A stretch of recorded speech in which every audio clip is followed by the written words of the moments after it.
నమస్కారం, NS news కి స్వాగతం. నా పేరు ఉషా. ముందుగా ముఖ్యాంశాలు. నిర్మల్ జిల్లా బైన్సా పట్టణంలోని ఎస్ఎస్ జిన్నింగ్ ఫ్యాక్టరీలో పట్టణ బీజేపీ శాఖ ఆధ్వర్యంలో మోదీ 11 సంవత్సరాల పాలనపై ఏర్పాటు చేసిన సమావేశంలో ఆయన మాట్లాడారు.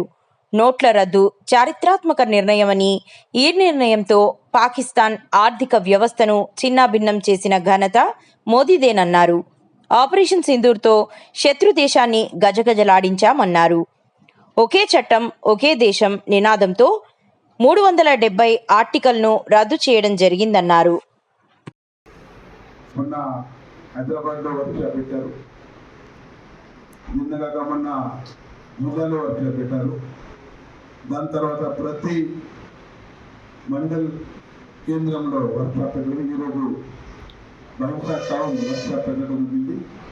ఈ సమావేశానికి సభాధ్యక్షుడు ఇచ్చిన పట్టణ అధ్యక్షుడు రాహుల్ రాము గారు, అదేవిధంగా జిల్లాకు కన్వీనర్ తాడుగారు సాయినంద్ గారు, మాజీ అధ్యక్షులు మల్లేష్ గారు, స్థానిక కౌన్సిలర్లు ప్రొఫెట్టి గారు, తర్వాత కూడా నరేంద్ర మోదీ గారు నోట్ల బడ్జెట్ తెచ్చి పాకిస్తాన్ నుంచి ఏదైతే డూప్లికేట్ నోట్లు వస్తుందో ఆ నోట్లు ఖతం చేసి పాకిస్తాన్ అర్థవ్యవస్థ, పాకిస్తాన్ ఫైనాన్షియల్ ఓడగొట్టిన ఘనత ఇలా నరేంద్ర మోదీ. 16 నుంచి మీరు చూస్తున్నారు, పాకిస్తాన్ వాళ్ళు ఎప్పుడైతే మనం నోట్ల బందీ చేశామో ఆ రోజు నుంచి పాకిస్తాన్ అర్థవ్యవస్థ అట్లా అయిపోయింది. వాళ్ళకు తినటానికి తిండి లేదు, తాగటానికి నీళ్ళు లేవు. ఈ పరిస్థితి వచ్చింది ఓన్లీ నరేంద్ర మోదీ గారికి. కానీ నోట్ల బందీ అయిన తర్వాత కూడా మన ఆర్థిక వ్యవస్థ ప్రపంచంలో 11వ స్థానంలో ఉన్న 4వ స్థానంలో తెచ్చిన ఘనత నరేంద్ర మోదీ.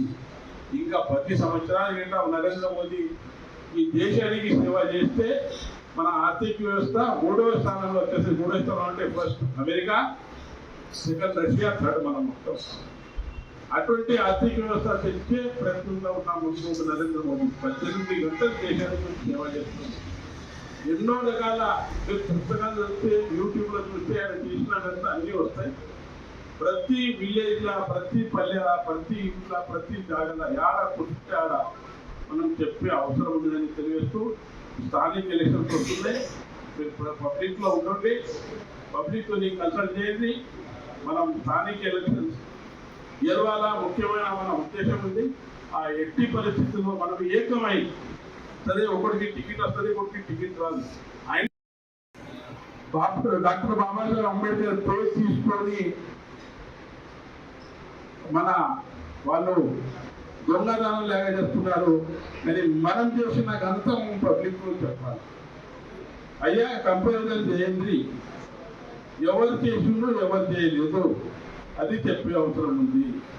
అదేవిధంగా 370 ఆర్టికల్ అప్పుడు బాబాసాహెబ్ అంబేద్కర్ 370 ఆర్టికల్ అద్దు, భారతదేశంలో ఒకటే కానూన్ ఉండాలా, ఒకటే జెండా ఉండాలా అని చెప్పిన తర్వాత కూడా అక్కడ ఉన్న ప్రభుత్వం, ప్రధానమంత్రి 370 ఆర్టికల్ పెట్టి జమ్మూ కాశ్మీర్కు సెపరేట్ రూల్స్ పెట్టడం జరిగింది. అది కూడా పబ్లిక్లో చెప్పే అవసరం ఉంది. ఈరోజు పహల్గామ్లో 17 మంది, మన 16 మంది మన హిందువులని టెర్రరిస్టులు కొట్టారు. దానికి ప్రతీకారంగా మనం సింధూర్ ఆపరేషన్ సక్సెస్ చేసి అలా 9 పౌరాల టెర్రరిస్టులు పౌరాలని మనం నాశనం చేసినాం. అది కూడా చెప్పే అవసరం. ఇప్పుడు కాంగ్రెస్ వాళ్ళు నిన్న మొన్న ఎక్కడెక్కడ స్టేజ్లో మాట్లాడుతున్నారు, సింధూర్ చేసిన తర్వాత మీరు యుద్ధం ఎందుకు ఆపారు?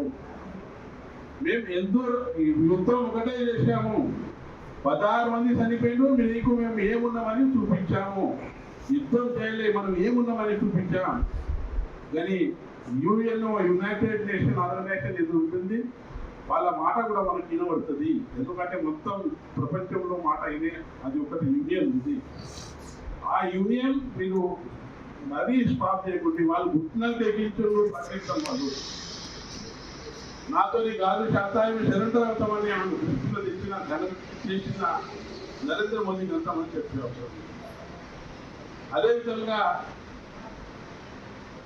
మన నరేంద్ర మోదీ గారు చేసిన ఇప్పుడే నోట్ల బదిలీ ఏదైతే చేసిందో 2016లో 1000 నోట్లు 2000 నోట్లు ఏదైతే నోట్లు బంద్ చేసిందో అప్పుడు ప్రపంచంలో అందరూ పెద్ద రాష్ట్రం అమెరికా అసలు రాష్ట్రం కూడా ఇక దేశ ఆర్థిక పరిస్థితి కార్యవర్గ గారు చెప్పారు, గాలి రవి గారు చెప్పారు.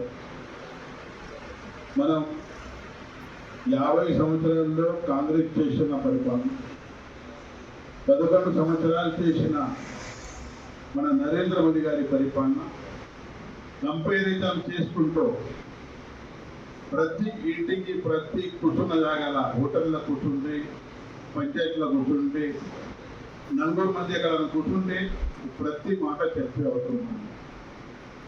ముఖ్యమైన ఇప్పుడు కాంగ్రెస్ వాళ్ళు జై కాంగ్రెస్, జై భీమ్, జై సంవిధాన్ అని ప్రతి పల్లె చెప్తున్నారు.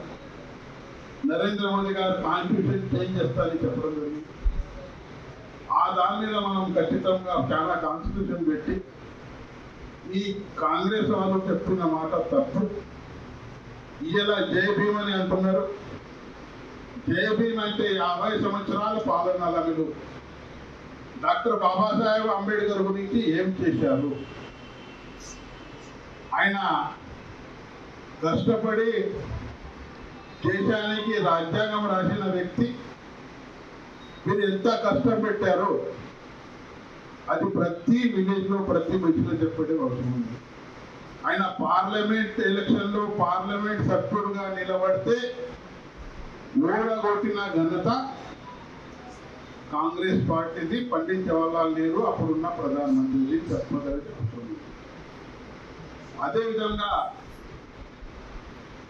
ఆయన ఢిల్లీలో చనిపోయిన తర్వాత ఆయన పార్థివ శరీరానికి మీరు మహాత్మా గాంధీకి రాజ్ఘాట్ ఇస్తారు, పండిత్ జవహర్లాల్ నెహ్రూకి ఒక ఘాట్ ఇస్తారు, ఇందిరాగాంధీకి ఒక ఘాట్ ఇస్తారు, రాజీవ్ గాంధీకి ఒక ఘాట్ ఇస్తారు. కానీ రాజ్యాంగం రాసిన డాక్టర్ బాబాసాహెబ్ అంబేద్కర్కి మీ పార్థివ శరీరంలో ఇక్కడ జాగా లేదు. మీరు ఢిల్లీ నుంచి ఎక్కడ పుట్టిందో అక్కడనే తీసుకుపోండి అని చెప్పడం. అయితే ఆ రోజు భారత ప్రధాని ఎవరైతే ఉండే ఆ పార్థివ శరీరాన్ని ఢిల్లీ నుంచి మన హవాయిజాల్లో ఏరోప్లేన్లో తీసుకొచ్చి బాంబేలో ఆయన అంతిమ సంస్కారం చేయడం జరిగింది. ఆ అంతిమ సంస్కారం చేసిన ఆ ఢిల్లీ నుంచి బాంబే ఇచ్చిన ప్లేన్ ఛార్జెస్ కూడా గవర్నమెంట్ ఆఫ్ ఇండియా అక్కడ ఉన్న ప్రధానమంత్రి పెట్టకుండా ఆయన భార్య దగ్గర వసూలు చేసిన ఘనత కాంగ్రెస్ పార్టీ అని ప్రతి విలేజ్లో చెప్పే అవసరం. ఇక మనం 11 సంవత్సరంలో డాక్టర్ బాబాసాహెబ్ అంబేద్కర్ రాజ్యాంగం రాసిన వ్యక్తికి మనం ఏం చేశాము అది కూడా వివరణ చెప్పే అవసరం ఉంది. ఎందుకంటే ఆయన 100 సంవత్సరాలు పూర్తిగా ఆయన ఎక్కడ పుట్టిన మహా గ్రామంలో పుట్టిన పెద్ద ఎత్తున నరేంద్ర మోదీ గారు 200 కోట్లతో అక్కడ మ్యూజియం పెట్టారు. దాని తర్వాత ఇంగ్లాండ్ బ్యారిస్టర్ పదవి తీసుకున్నాడు. అక్కడ కూడా ఆ గవర్నమెంట్ తోని మాట్లాడి 200 కోట్లతో ఇలా అక్కడ లండన్ లో మ్యూజియం పెట్టారు. మన ఢిల్లీలో రాజ్యాంగం రాసిన ప్లేస్ లో ఇలా 200 కోట్లతో మ్యూజియం పెట్టడం జరిగింది. ఆయన చదువుకున్న బాంబేలో అంతిమ సంస్కారం చేసిన బాంబేలో 200 కోట్లతో మ్యూజియం పెట్టడం జరిగింది.